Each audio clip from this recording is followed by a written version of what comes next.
Good afternoon, students.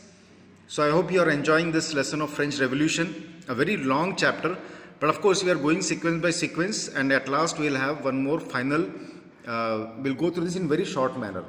So going ahead, what we had seen in our last session, that in French Revolution when you talk about, so in 1791 the France became a constitutional monarchy. Because there was a constitution, also monarch was there.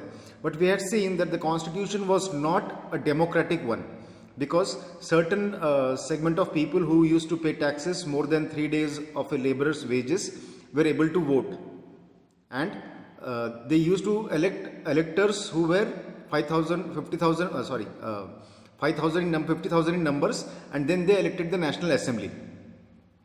And all people who were below 25 years of age and women, they were not having the power to vote. After this, we'll see that how this constitutional monarchy changed and how they abolished the monarchy totally. What happened during those times. Before this, we'll see some political symbols. It's not of very much importance, but you should know this. That the broken chain, it means they are free from the slavery. The people are free from slavery. Then you can see a bundle of rods, that means it stands for unity. If you are united, you can fight with anyone. The eye with a triangle radiating light, it shows the eyes of a knowledge. It stands for knowledge. Then you can see here the spectre. The spectre is the symbol of royal power. Then you can see here this winged lady, it's personification of the law. Then the below law tablets. So just go through this. It is given in your NCERT textbook. Not of very much importance, but just go through this for your general knowledge. Fine. We'll come to the main topic now, that is France abolishes monarchy and becomes a republic. In constitutional monarchy, of course, monarchical powers were limited, but now they are nearly becoming republic. Now what happened? What were the sequences? How did France become a republic from a monarchical constitutional monarchy? So, although the King Louis XVI, he was in constitutional monarchy, but what he did, he joined hand with the neighboring countries like Austria and Prussia. There he asked help from them so that he could suppress this National Assembly and he could again have the power of a monarch. So what he did, although Louis XVI had signed the constitution, he entered into secret negotiations with the King of Prussia. Not only Prussia, it was Austria also, which you will see in your next class. But let us take it Prussia as of now. So when he joined hand with Prussia, so this also, and the other country like Prussia, they were also worried about France, because what happened? Prussia was a monarchical country like France. Now if France, they have established constitutional monarchy, Prussian king also had that kind of fear that the same thing can happen in his own country. His country can also become a constitutional monarchy where his powers will be restricted.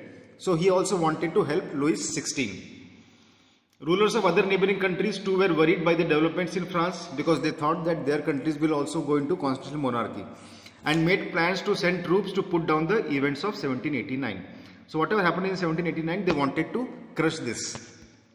Then this news came to the National Assembly. They got to know this. The National Assembly voted in April 1792 to declare war against Prussia and Austria. There were two countries who were supposed to send troops. Now, before them sending the troops, the National Assembly of France declared a war against Austria and Prussia. For this, thousands of volunteers thronged from the provinces to join the army. Many people came forward, young people came forward, because they thought that this fight is between the monarch and common people. And they thought themselves as common people, so they were volunteered. They voluntarily came. No one said them to come and join army, but they volunteered and they came to join army to fight against the Austrian Prussia. Among the patriotic songs, when they used to sit together, or when they used to march to certain places, they used to sing a patriotic song which was first sang in Marseillais. Marseillais is the name of a place.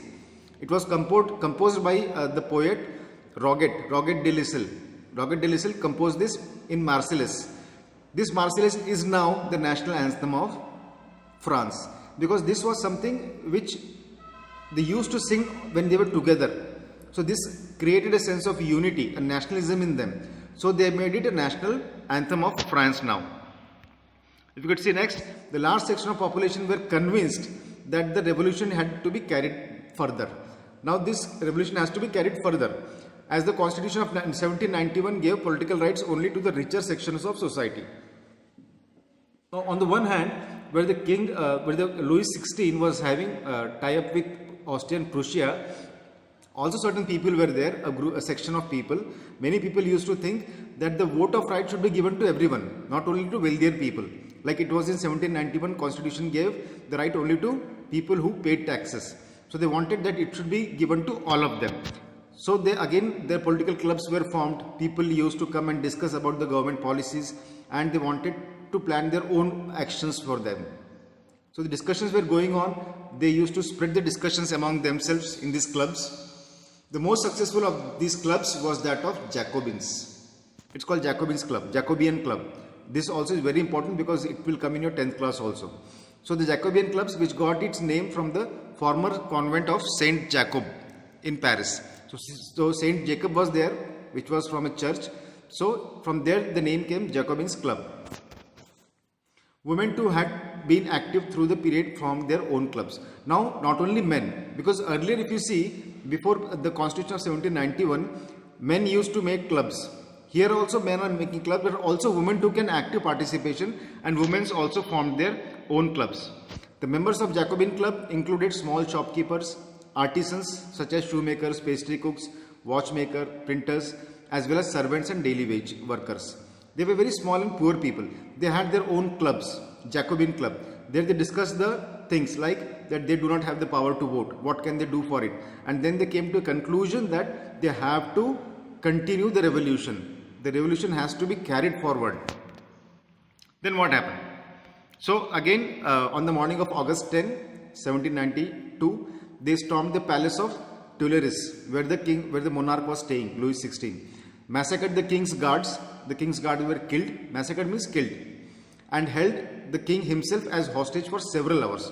So they kept him as hostage. Then the National Assembly did one thing. Later the National Assembly voted to imprison the royal family. So they imprisoned them. They took into prison all the royal family, and elections were held. Now from now, all men of 20 years and above, regardless of wealth, got the right to vote. Now can you understand how French Revolution, it was a monarchical country, it came to constitutional monarchy, and now when all the men and women, all men above the age of 21 years above, they got the right to vote. In this case, it became republic, or you can say a more democratic country. So this was about this thing. The newly elected assembly was called the convention. Earlier they used to call it National Assembly. Now they called it convention. So on 21st September 1792, it abolished the monarchy and declared France as a republic. Now there was no king. In constitutional monarchy, king was there. He had certain limited powers. His powers were restricted by constitution. But in case of when the monarchy was totally abolished, there will be no king now. Only convention will be there, or National Assembly will be there. So they declared France as a republic. As you know, a republic is a form of government where the people elect the government, including the head of the government. There is no hereditary monarchy. Like in constitutional monarchy, monarch was the head, but he was not elected by the people. He was already a monarch. After his death, his son will become a monarch. But what does a republic mean? It means that the power is with people, that people themselves can elect the government as well as head of the government. And now there will be no hereditary monarch. Hereditary means family wise. So monarch's son will become monarch. It will not be like this. The head also will be elected by the public themselves. So this is for now. Now we have seen the transition of France from constitutional monarchy towards being a republic. In the further sections, we will see the reign of terror, where we'll talk about Jacobin clubs and the leader of Jacobin clubs, Robespierre Maximilian. That we'll see in our next session.